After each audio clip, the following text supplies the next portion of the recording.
August 1, 2025 Pratah Murali. మధురమైన పిల్లలు, తండ్రికి పిల్లలైన మీరంటేనే ఎంతో ప్రేమ.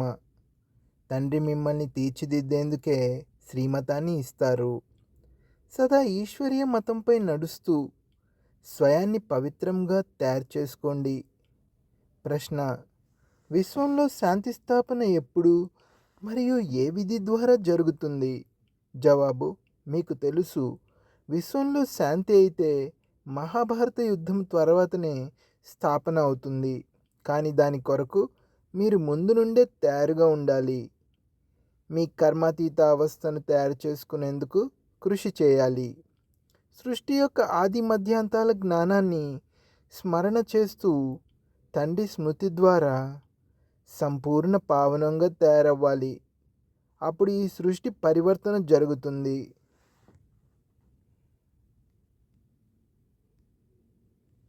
ధారణ కొరకు ముఖ్య సారము. మొదటి పాయింట్: జ్ఞానాన్ని ధారణ చేసేందుకు పవిత్రంగా అయ్యి బుద్ధిరూపి పాత్రను స్వచ్ఛముగా తయారు చేసుకోవాలి. కేవలం నామమాత్రపు జ్ఞానులుగా అవ్వకూడదు. రెండో పాయింట్: డైరెక్ట్గా తండ్రి ముందు మీ సర్వస్వాన్ని అర్పణ చేసి శ్రీమతంపై నడుస్తూ 21 జన్మల కొరకు రాజ్య పదవిని పొందాలి.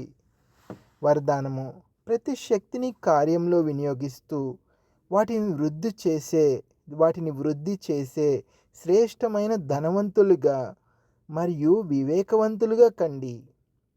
వివేకవంతులైన పిల్లలకు ప్రతి శక్తిని కార్యంలో వినియోగించే విధి తెలుసు.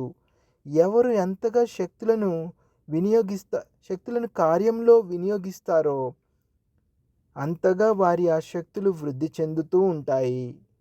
ఎటువంటి ఈశ్వరీయ బడ్జెట్ను తయారు చేయండి అంటే, విశ్వంలోని ప్రతి ఆత్మ మీ ద్వారా ఏదో ఒక ప్రాప్తిని పొంది మీ గుణగానము చేయాలి. అందరికీ ఏదో ఒకటి తప్పకుండా ఇవ్వాలి. ముక్తినైనా ఇవ్వండి, జీవన్ముక్తినైనా ఇవ్వండి. ఈశ్వరీయ బడ్జెట్ను తయారు చేసి సర్వశక్తులను పొదుపు చేసి జమ చేయండి మరియు జమ అయిన శక్తుల ద్వారా సర్వ ఆత్మలను బికారితనము నుండి, దుఃఖము, అశాంతి నుండి ముక్తులుగా చేయండి. స్లోగన్: శుద్ధ సంకల్పాలను మీ జీవితపు అమూల్య ఖజానాగా చేసుకున్నట్లయితే సుసంపన్నముగా అయిపోతారు. ఓం శాంతి.